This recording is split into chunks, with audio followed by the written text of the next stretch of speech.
Puji Tuhan, salam. Shalom. Diberkatilah kita pada malam hari ini. Kita bersyukur di dalam segala hal bahwa Tuhan itu adalah merupakan yang selalu dimuliakan, diagungkan.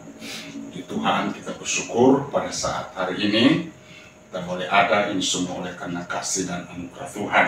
Ya, kita percaya kalau kita bisa berjumpa, ini semua oleh anugerah Tuhan.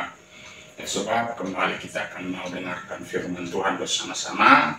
Namun sebelum kita mendengar firman Allah, ada baiknya kita mohon pimpinan pertolongan daripada Roh Kudus di dalam Yesus Kristus Tuhan. Kita doa. Segala puji, hormat, kemuliaan, kebesaran, keagungan Bapa, Engkau hadir di tengah-tengah kehidupan kami dimanapun kami berada. Kau berkata, di mana ada 1-2 orang berhimpun atas namamu, Engkau hadir. Kami pada saat ini mungkin Tuhan banyak yang akan mendengar melalui Tuhan perkataan demi perkataan yang kami akan sampaikan melalui media apapun Tuhan. Kami percaya inilah firman Allah yang kami akan dengar adalah merupakan kehidupan bagi kami supaya kami tidak mengalami kesesatan di dunia ini. Pimpinlah pembacaan firman-Mu ini sehingga kami boleh memahami, kami boleh mengerti oleh kuat kuasa Roh Kudus. Pengurapan-Mu turun atas kami hamba-Mu yang Engkau akan jadikan jubir-Mu pada saat sore malam hari ini. Jadikan setiap kami yang mendengar dimanapun suara ini kami boleh Tuhan didengar. Biarlah Tuhan akan membawa berkat dan Tuhan perubahan dan Tuhan di tengah-tengah kehidupan kami semua. Terima kasih Bapa. Segala pekerjaan iblis apapun bentuknya kami tolak dalam nama Yesus Kristus Tuhan. Terima kasih, mari Allah Roh Kudus, pimpinlah Tuhan kami dalam perenungan firman Allah pada malam hari ini. Dalam nama Yesus Kristus Tuhan Juru Selamat kami berdoa, haleluya, amin. Amin. Puji Tuhan, ada sukacita. Amin. Amin, puji Tuhan. Kita akan melihat firman Tuhan bersama-sama di dalam kitab Ibrani, ya. Pasal 11 ayat yang ke-6. Puji Tuhan. Ya, kita akan membaca bersama-sama. 1, 2, 3. Tetapi tanpa iman tidak seorang pun orang berkenan kepada Allah. Sebab barang siapa berpaling kepada Allah, ia harus percaya bahwa Allah ada dan bahwa Allah memberi upah kepada orang yang sungguh-sungguh mencari Dia. Luar biasa, puji Tuhan. Sekali lagi kita akan ucapkan, iya, sekali lagi, tetapi tanpa iman tidak seorang pun berkenan kepada Allah. Sebab barang siapa berpaling kepada Allah, ia harus percaya bahwa Allah itu ada dan bahwa Allah memberi upah kepada orang yang sungguh-sungguh mencari Allah. Wow, puji Tuhan. Luar biasa. Firman Allah pada malam hari ini judulnya Allah hadir di tengah-tengah orang yang sungguh-sungguh. Jadi saudara-saudara yang dikasihi oleh Tuhan, siapapun kita pada malam hari ini, mau bentuk apapun, firman Tuhan itu tergantung respon saudara. Sebaik apapun firman Allah yang kita dengar, siapapun yang akan menyampaikan firman Allah, mau dia orang terkenal, mau dia orang yang sederhana, tapi kalau respon kita itu tidak sesuai dengan kehendak Allah, maka sudah dikasih oleh Tuhan, itu akan menjadi persoalan, itu akan menjadi masalah, positif atau negatif. Nah, itu sebab kalau hari ini setiap kita mau dengar firman Tuhan, setiap kita mau yaitu membaca Alkitab, setiap kita berdoa, yang paling utama, yang kita harus yaitu percaya bahwa setiap kita mendekat kepada Allah, arti kata kita berdoa, kita harus percaya bahwa iman kita itu tertuju kepada Yesus Kristus Tuhan. Dikatakan di sini bahwa tapi tanpa ada iman tidak seorang pun akan berkenan kepada Allah. Sebab barang siapa yang berpaling kepada Allah, sekali lagi, barang siapa yang berpaling kepada Allah, dia harus percaya bahwa Allah itu ada. Dan bahwa Allah memberi upah kepada setiap orang yang sungguh-sungguh mencari Dia. Bayangkan, kalau kita sungguh-sungguh mencari Allah, sungguh-sungguh dalam hadirat Allah, menghormati firman Allah, maka kita harus percaya bahwa Allah itu hadir dalam firman-Nya. Kan kita telah baca firman Tuhan, Yohanes pasal 1 ayat pertama, mula pertama adalah firman, dan firman Allah itu bersama-sama dengan Allah, dan Allah itu firman. Jadi sekali lagi, kalau kita mau dengarkan firman Tuhan, pikiran kita tidak jadi kacau, tidak disibukkan dengan bacaan apapun, ya. Karena banyak orang kalau mendengar firman Tuhan itu, apalagi orang itu sangat sederhana, mungkin hari-hari bersama-sama, ya, dia abaikan. Dia tidak ada fokus. Jadi orang yang tidak menghormati Tuhan berarti tidak menghormati Allah. Orang yang tidak menghormati firman Allah berarti dia tidak menghormati kehadiran Allah. Orang itu mengatakan bahwa Allah itu tidak hadir dengan cara sikapnya, cara responnya. Tapi kalau responnya kita itu betul-betul sungguh-sungguh, apapun yang kita akan mau, yaitu berbuat untuk Tuhan di dalam ibadah yang besar, ibadah kelompok yang kecil, sudah dikasih oleh Tuhan. Tapi kalau iman kita, ya tindakan kita, perbuatan kita, respon kita, ekspresi kita, menyatakan bahwa itu Allah ada di tengah-tengah kita, maka sudah dikasih oleh Tuhan, barulah sebut orang ini akan memperoleh upah. Itu sebab banyak orang gagal mencari Tuhan. Kenapa? Karena hari-hari terakhir ini banyak orang mungkin berkhotbah, hendaklah kita percaya kepada Tuhan. Tapi saya mengatakan melalui hari ini, saya berkata, banyak orang tidak sadar bahwa Tuhan sedang mau percaya sama kita. Tuhan sedang mencari orang yang mau percaya sama Dia. Bahkan mencari orang yang Tuhan percayai. Sekali lagi, Tuhan mencari orang yang dapat dipercayai. Nah, orang yang dapat dipercayai adalah hatinya betul-betul tertuju kepada Allah. Hatinya tertuju kepada Tuhan. Itulah orang yang sungguh-sungguh mencari Tuhan. Maka orang yang demikian akan mendapat upahnya. Jadi iman itu kita sudah tahu kalau di pasal 1 pasal 11 ayat pertama dikatakan iman itu adalah dasar dari segala sesuatu yang kita harapkan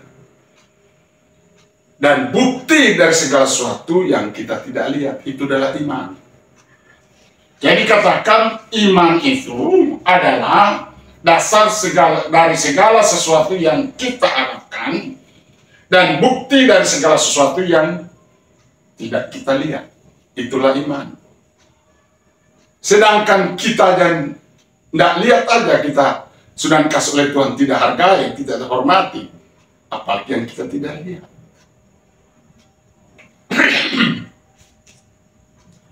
Iman itu adalah harapan kita. Apa itu harapan kita? Masa depan kita, impian kita, itu kan harapan kan? Cita-cita kita, itu kan harapan. Seperti contoh, Yusuf pada waktu dia menceritakan mimpinya kepada saudara-saudaranya, waduh, saudara-saudaranya itu tolak, bahkan jadi benci.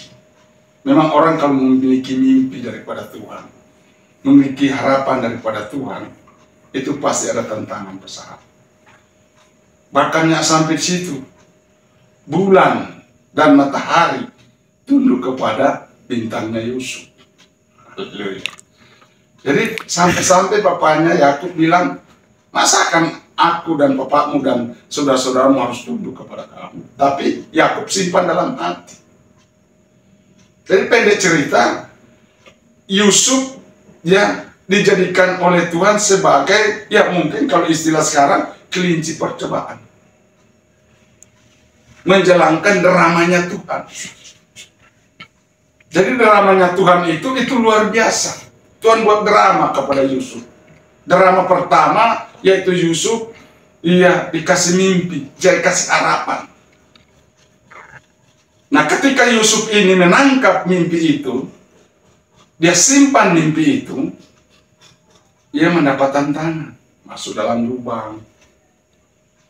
Karena saudaranya, dia berdoa sungguh-sungguh kepada Tuhan, akhirnya didengar oleh Tuhan. Saudara-saudaranya tidak lagi yaitu ia membunuh dia, karena itu semua adalah rencana Tuhan. Diambil Yusuf, diangkat dari lubang itu. Maka akhirnya dia jual kepada itu orang-orang. Pada waktu itu ketika dia jual, akhirnya mereka menyembelih domba, ambil yaitu darahnya, diseka ke jubahnya yang gagah itu, yang menjadi orang cemburu karena jubah itu. Karena Yakub lebih senang kepada Yusuf daripada saudara-saudaranya, lebih mengasihi kepada Yusuf dan saudara-saudaranya. Hanya berkata bahwa berita buruk dibawa kepada Yakub, bahwa anaknya Yusuf yang Yakub cintai itu sudah mati. Itu semua diizinkan oleh Tuhan. Dan akhirnya Yusuf ketika sudah ada di Mesir, dijuallah dia ke Potifar. Pendek kata, waktu dia hidup di Potifar bertahun-tahun, hidup menyenangkan hati Potifar. Dia takut akan Tuhan. Hanya dia dihianati. Akhirnya dituduh dia sebagai berbuat hal yang tidak menyenangkan. Akhirnya karena tuduhan itu dia harus masuk penjara. Selama di penjara dia berbuat apa yang Tuhan kehendaki. Dia tidak tahu mimpi itu apa yang terjadi, tapi suatu saat akan jadi. Dan akhirnya juru minum dan juru roti itu mendapat mimpi sesama dia satu penjara. Waktu mereka dalam penjara, ketika mereka bermimpi, diceritakanlah pendek cerita kepada Yusuf. Dan Yusuf menebak semua mimpi itu. Dan akhirnya mimpi yang mereka mimpikan itu tergenap. Juru roti diangkat. Juru roti ya digantung, juru minum itu diangkat. Akhirnya Yusuf berkata, kalau kalian sudah ada, ingatlah saya.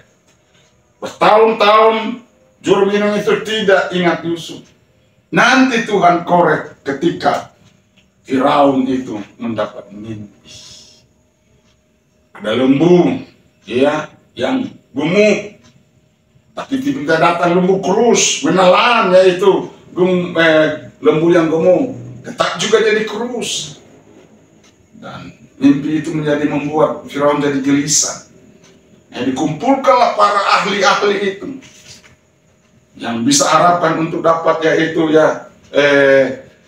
menebak mimpi itu, menceritakan apa arti daripada mimpi itu. Dan akhirnya juru minum ini ingat, iya, saya punya teman dulu satu penjara, dia dapat menebak mimpi saya.